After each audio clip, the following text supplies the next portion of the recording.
Filosa. I'm back with another episode of the Signature Spotlight. I'm here today with Cynthia Vanadium, who is the owner of Arbor Counseling in Westfield. Arbor Counseling's mission is to provide high-quality counseling in a private practice setting, and they provide services for individuals, couples, and groups. So Cynthia, thank you so much for having me. Thank you for having me. Yeah, so can you just tell us a little about your business? I know that Arbor is an acronym. Yes. So could you tell us what the acronym represents and what kind of Sure. services you offer? Of course. So I did not create the name. My partner did. Arbor stands for, it's really the importance of adaptation, to adapt, to restore, to become, to rebuild, and to also really engage in the whole process of staying accountable to oneself. Okay. And having the opportunity to shift gears if something is not working in your life. So that was really the purpose of the name Arbor, and Arbor stands for tree in Latin. Right. So we really wanted something to represent growth. Right. And your logo is that as well. Yes, it's a tree. I know, it's a growing it's tree. very cute. Yes, thank you. So how did you get involved in the counseling business? What inspired you to open a counseling practice? I've been a therapist now, a licensed professional counselor. I don't think it's appropriate to just give acronyms to people that don't know about it, right? I've been a licensed professional counselor for a little bit over 16 years now. I did only get my license a couple of years ago, which has given me a lot of background, as you know, in the business, Right. to really learn more about the business aspect in mental health counseling. With that said, I have worked with children ages 3 to adults ages 79. So I love the spectrum of life. Yes. Of all ages.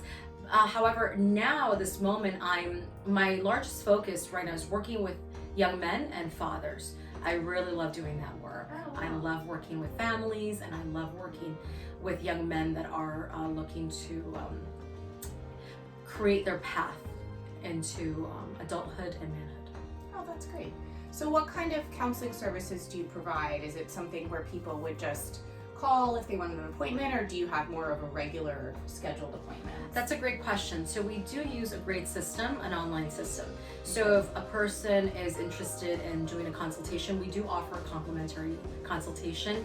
I know not everyone does that, but I really do believe that a client should have the courtesy to see if the person they're going to work with is a good fit or not. Mm-hmm. And mutually, right? Yeah. I think as a therapist, I should really find it in my heart, am I going to be of service to this person or this family? And if not, then we should really discuss other options. So we encourage anybody who's interested to go to our website, fill out the contact form, and then from there we have 2 excellent intake coordinators who would reach out to this person and schedule them with myself or any other team member. We presently have 3 clinicians on site, and we're all able to work in person as well. Oh, great. So do you do your sessions, do you do virtual sessions? We or you do both? offer that. We do both. Okay. So all our clinicians are presently all in person, and for anybody who also prefers telehealth, we also offer that as well. Got it. Yeah. So I know you do some like separate special workshops and things like that. Yes. Do you want to tell me a little about some of those? So we have a new one coming up. I'm going to focus on that. It's called the Balancing Act. It is really targeted at mothers who are in the workforce, mothers who are entrepreneurs, and this could be also just in regular women who are just juggling so many. You don't have to be a mother, but any woman who's juggling so many different roles.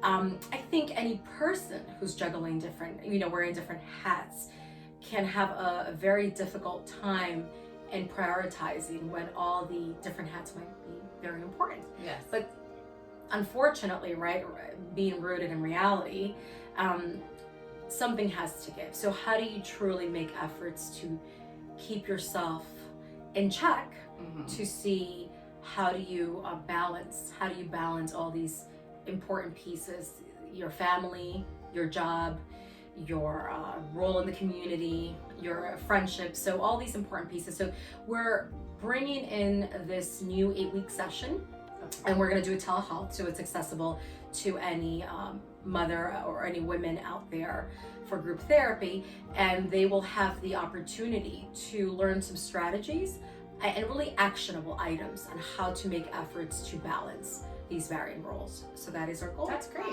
So in addition to owning this Arbor Therapy, you also own a Montessori school in Scotch Plains. Do you want to tell us about that? Sure. So I'll try to make that one brief. That's my heart. So Scotch Plains Montessori in Scotch Plains has been there for over 30 years. I took over, well, myself and another owner took over 5 years in January of 2023. We make 5 years. And I'm so grateful for the opportunity. I never wanted a school. I have no shame saying that on camera. Yet I became a mother. No coincidence why I want to do this mom group either. Right. Almost 5 years ago as well. So I had a 6-week-old when we opened the school. Well, when I took over the school in October of 2017, but we signed the papers in January. And so I wanted a place that truly had a nurturing environment, yet also had the structure to allow a child to learn practical skills, life skills, and become eventually self-directed in an age-appropriate manner. And so I found an amazing school. I won't say the name, everyone will know it. It's an amazing school. It's a Montessori school, but it was truly out of budget. I'm like, I'll leave it out of that. And I thought, well, how can I recreate something in such a manner of such a beautiful environment, yet accessible to most families? And so I'm truly fortunate. I was able to do that. That's wonderful. Yeah. And your children go to your school? Yes, I have 3 kids. A 4-year-old, 2-year-old, and a 1-year-old. And they're all there right now. Great. That's why I'm able to meet with Yes, them. that's wonderful. I love Well, it. they're learning. So what are some of the challenges of being a small business owner? With all transparency, the Balancing Act was born. I did not create that name. It's one of my colleagues as well. As a result of my own experiences, I myself, as a mother of 3, I have a husband, I have 2 businesses. The largest really struggle, besides hiring amazing people, which I'm sure every business goes through, Right. is truly making sure I don't leave my family in the back burner.